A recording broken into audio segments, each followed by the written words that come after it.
Saya ingin tanya Ustadz, kenapa Israel tidak dibinasakan seperti kaum yang sudah binasa? Iya juga. Saya berjumpa dengan Syekh Abdus Sattar. Siapa namanya? Syekh Abdus Sattar. Syekh Abdus Sattar belajar di Makkah. Nama guru Syekh Abdus Sattar namanya Abdul Karim Al-Maqdisi. Siapa namanya?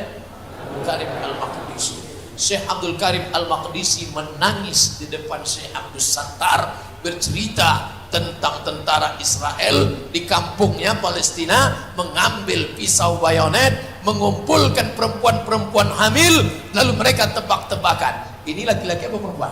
Laki-laki apa perempuan? Laki-laki apa perempuan? Laki-laki apa perempuan? Ditusukannya, dirobeknya perut umat Islam itu di depan orang Israel. Kenapa tidak dibinasakan Allah dia? Kenapa tidak dimatikan Allah? Menangis Syekh Abdul Karim Al-Maqdisi bercerita kepada Syekh Abdul Sattar. Syekh Abdul Sattar menceritakan itu berlinang air mata. Aku sekarang menceritakan itu kepada kalian dengan berlinang air mata. Kenapa tidak dibinasakan Allah SWT? Kaum Ad mati, hancur. Kaum Samud mati. Kaum Madian mati. Kenapa yang terlaknat ini masih hidup? Pertanyaan ini pernah kutanyakan kepada guruku di Al-Azhar, Syekh Muhammad Jibril. Syekh Muhammad Jibril, kenapa Allah tak binasakan Palestina? Kenapa Allah tak binasakan Israel di Palestina? Apa kata Syekh Muhammad Jibril? Kalau Allah membinasakan Israel, lalu kau masuk surga pakai apa? Allah biarkan mereka hidup supaya kau berjihad di jalan Allah. Tapi bukan berarti selesai acara ini kau beli tiket ke Palestina. Belajar engkau serius sampai doktor, sampai profesor, lalu dengan uangmu, dengan hartamu, dengan ilmumu, kau akan menolong saudaramu di Palestina. Berjuang engkau jadi anggota legislatif sampai DPR RI. Bayangkan kalau kalian yang menjadi anggota dewan, kalian bisa mendukung pemerintah untuk menolong permasalahan Palestina.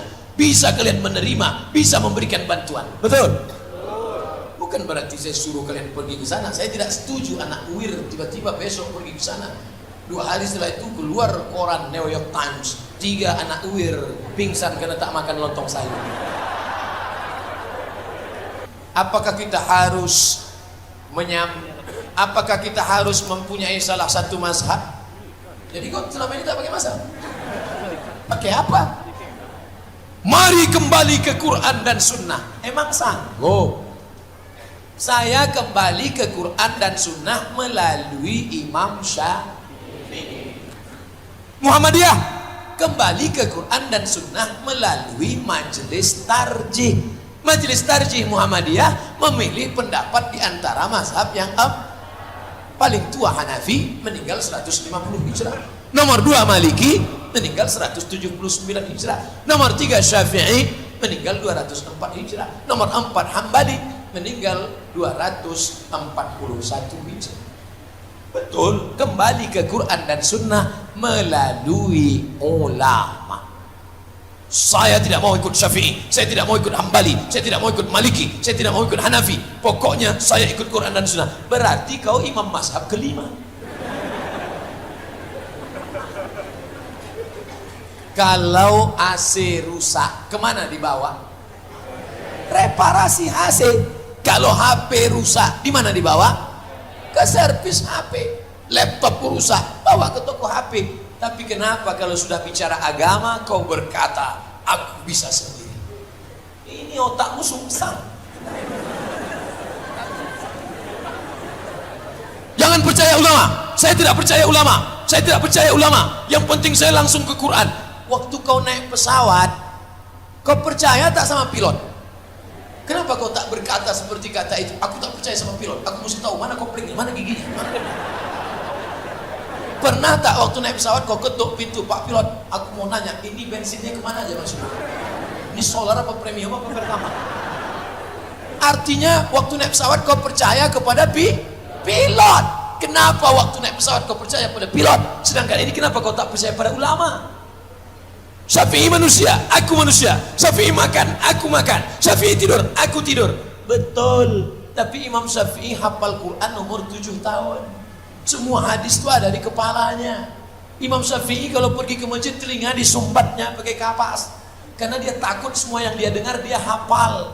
Sedangkan engkau Iqra baru Iqra 5. Baca Quran pun pakai huruf Latin. Ya Asin.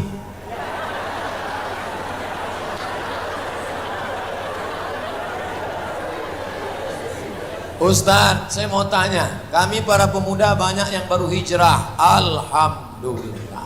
Bagaimana cara untuk membersihkan dosa-dosa yang telah lalu? Mandi taubat.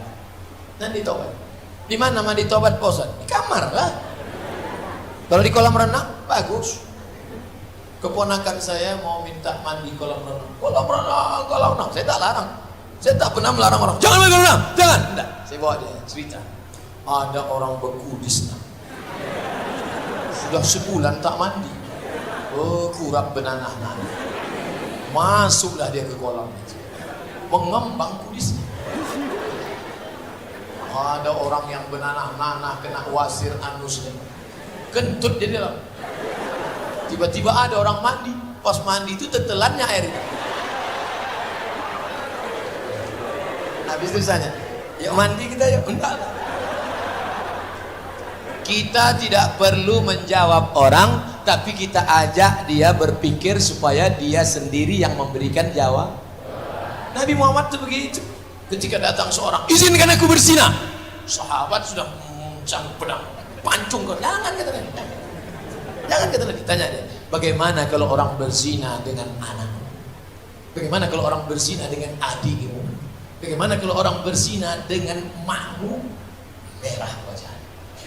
Nabi itu cerdas. Dia tidak memberikan jawaban, tapi dia mengajak orang berpikir untuk menjawab. Apa tadi pertanyaannya? Membersihkan dosa, mandi taubat. Mandi taubat gimana Pak Ustaz? Basah semuanya. Mana yang duluan basah Pak Ustaz? Terserah. Kalau kau salto di sungai Leton, kepala dulu.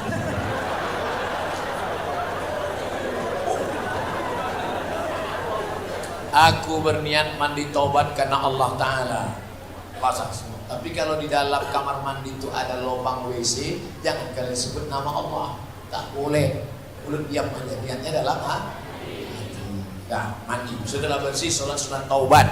Lagi yang pakai usolli sunnat taubat rakaataini lillahi ta'ala. Bagi yang tak pakai usolli, dalam hati aja. Allah Akbar. Kau sholat apa tadi? Usah kau tanya-tanya, terserah aku lah. Bagusnya tengah malam. Bagus malam. Cepat-cepat tidur malam. Saya udah biasa begadang Pak Ustaz, gak bisa cepat tidur malam. Beli antimu.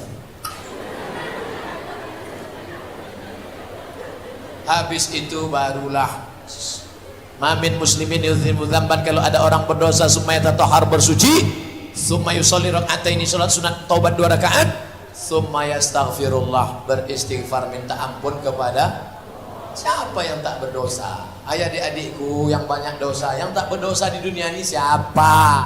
Abdul Somad. Engkau bicara di depan orang banyak ini bukan karena kau tidak berdosa, tapi karena Allah masih sayang menutupi segala dosa. Adam alaihissalam berdosa apa tak berdosa? Apa dosanya? Makan buah kuldi. Iblis berdosa apa tak berdosa? Apa dosanya? Sombong. Apa beda dosa iblis sama dosa Adam? Adam dosanya syahwat, keinginan makan. Tapi ini dosanya sombong. Yang berbahaya itu dosa sombong apa dosa syahwat? Kalau engkau masih bersahwat, bersyukurlah. Berarti kau masih hidup. Kau minta ampun pada Allah. Tapi kalau kau sudah sombong, na'udzubillah. Mudah-mudahan dosa kita masih sebatas dosa syahwat. Ada orang makannya baik, minumnya baik, tapi sombongnya luar biasa. Merasa diri penghuni surga. Kalau udah nengok orang, neraka. Menengok anak-anak muda, kalian anak muda dosa kalian belum banyak, sedangkan aku sudah banyak dosa. Menengok Buya sudah tua, amal kau banyak Buya, sedangkan aku belum tentu umurku sampai. Menengok Mu'alab, 15 anak suku anak dalam kemarin di Jambi masuk Islam, melihat mereka, kalian suku anak dalam, kalian belum ada dosa apa-apa, sedangkan aku sudah banyak dosa. Maka jangan pernah angkuh dan sombong. Adapun dosa syahwat, pernah kalian silap dan salah, taubatlah. Jangan tunggu keluar dari sini. Sekarang juga Ambil HP, cari nama dia, delete. Buka FB, tengok nama dia, unfriend.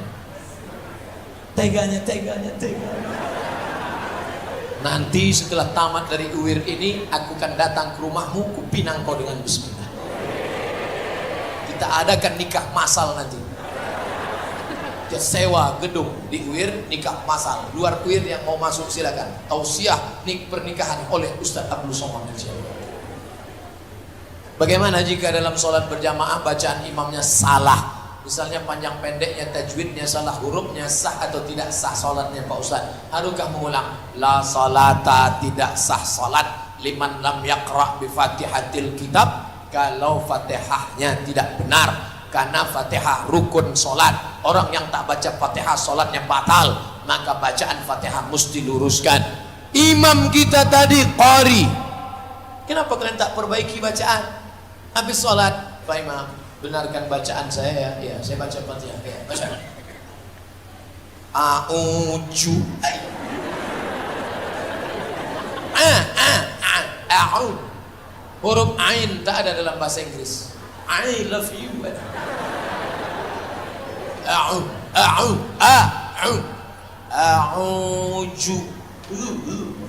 Ada la, ada za, ada wa, ada ja. Sadaqallahul azim. Idza zulzilatil ardu zilzalaha. Ini a'udzu. Letakkan ujung lidah di gigi atas. Sebentar Ustaz, mau kemana? Gigi tinggal. A'udzu billahi minas syaiton. Kan syaiton. Ribet sekali bahasa Arab ini. Bahaya sekali bahasa Arab. Kau kan belajar bahasa Inggris? Ya, dalam bahasa Inggris pun ada syaiton. Mana contohnya? Workshop. Where are you going? To shopping center. Washington DC. Siapa bilang tak ada? Bahasa Indonesia yang tak ada. Bahasa Indonesia tak ada. Semuanya sama. Ra, sa, sya, so. Saya suka Ustaz.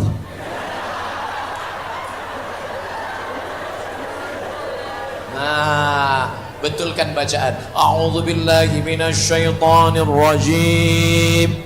Bismillahirrahmanirrahim. Tak bersuara. Pegang dada. Kalau bergetar huruf besar. Kalau tidak ada getarnya di dada, huruf kecil. Buat tahsin, kajian tahsin. Pojok sana, pojok sini, pojok sini. Ar-Rahman, 'allamal Qur'an, khalaqal insan. Pojok sini. Amma yatasaalun. Pojok sini. Iqra, bataba, batata, batasa. Kau di mana? Aku Ar-Rahman, mantap. Kau di mana? Aku sini. Jangan ketawakan dia. Hari ini zaman edan masih ada anak muda mau mengaji. Alhamdulillah. Yang lain sedang sibuk dengan bonceng-membonceng. Knalpot dipotong. Dihidupkan di depan gang. Ada atu-atu mau sakratul maut, mati.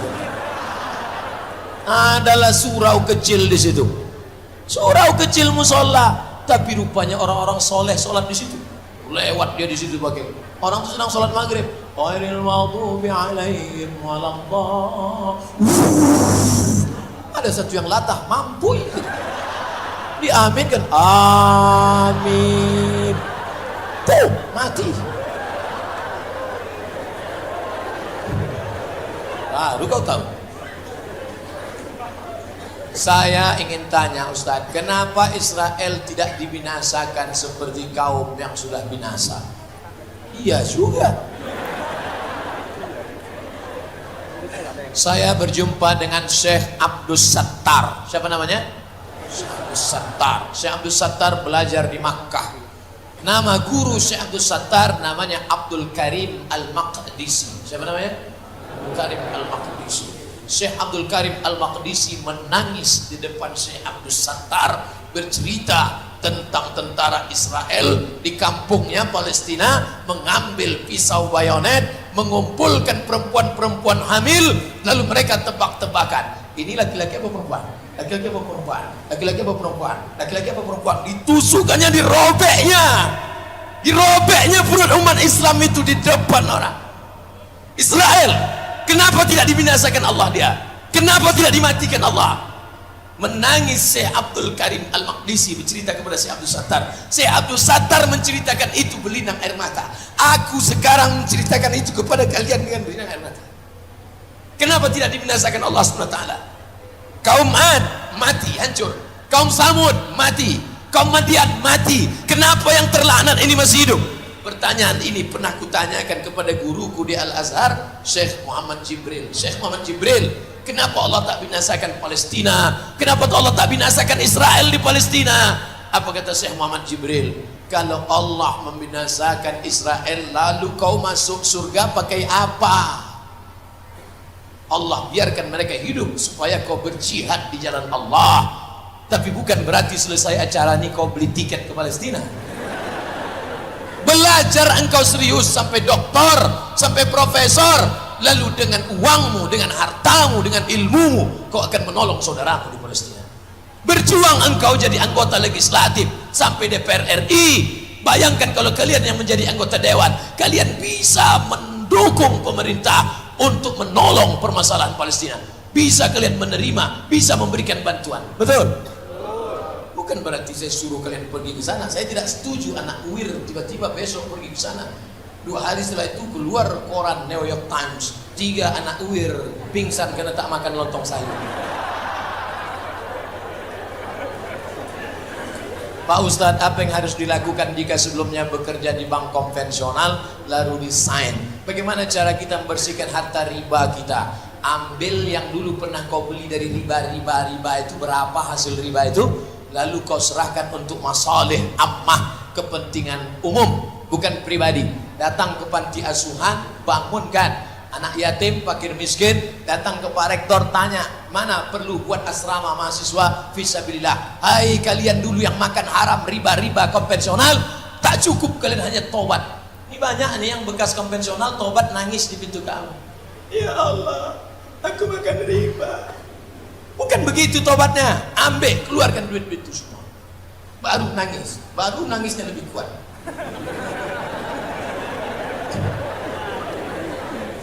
Ustadz, di medsos viral komunitas gay Palu 1522. Gay Pekanbaru 4116.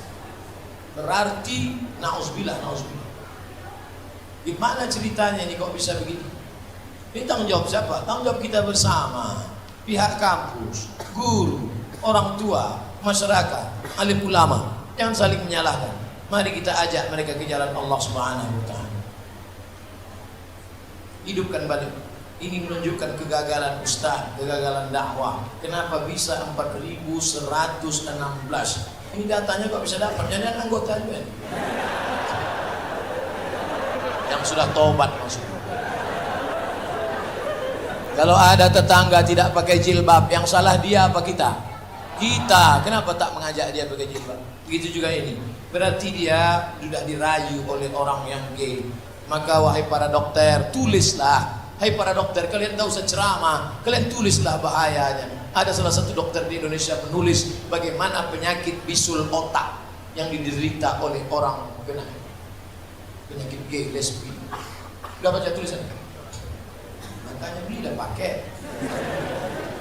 Ini tanggung jawab kita bersama. Pihak kampus UIR sudah memulai, kampus-kampus yang lain mulai. Ajak dakwahkan pihak-pihak yang berwajib. Kita akan dituntut di hadapan Allah. Kalau tak kalian lakukan amar ma'ruf nahi mungkar ini, la yab'atsallahu 'alaikum iqaban.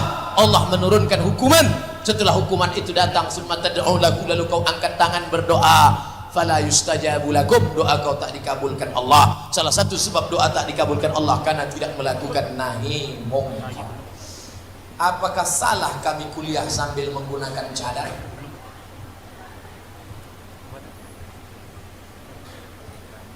Cadar itu ajaran Islam. Lebih 20 hadis bercerita tentang cadar. Yang ulama ikhtilaf ada 2. Satu mengatakan wajah mesti ditutup. Yang satu mengatakan wajah mesti dibuka. Itu saja. Yang satu wajah dibuka. Kebetulan botol terbuka. Yang satu mengatakan wajah mesti ditutup. Itu saja ikhtilaf. Maka saudaraku yang berpendapat wajah ditutup, tutuplah wajahmu. Sedangkan saudaraku yang berpendapat wajah dibuka, bukalah. Ustaz condong kemana? Saya ikut hadis innal mar'ata, perempuan idza balagatil mahid, kalau sudah sampai usia menstruasi, la yaslullah an yura minha, maka boleh menampakkan wajah dan tapak tangan. Maka kalian yang membuka wajah tak apa-apa, yang menutup wajah pun maka kita berlapang dada menerima perbedaan. Kenapa kalau kalian nampak ada perempuan bercadar kalian ejek? Perempuan bercadar kalian ejek, perempuan tak bercelana kalian diam. Nampak perempuan bercadar, hai ninja. Nampak perempuan berok pendek, diam kalian. Berarti otak kalian sudah dimasuki setan.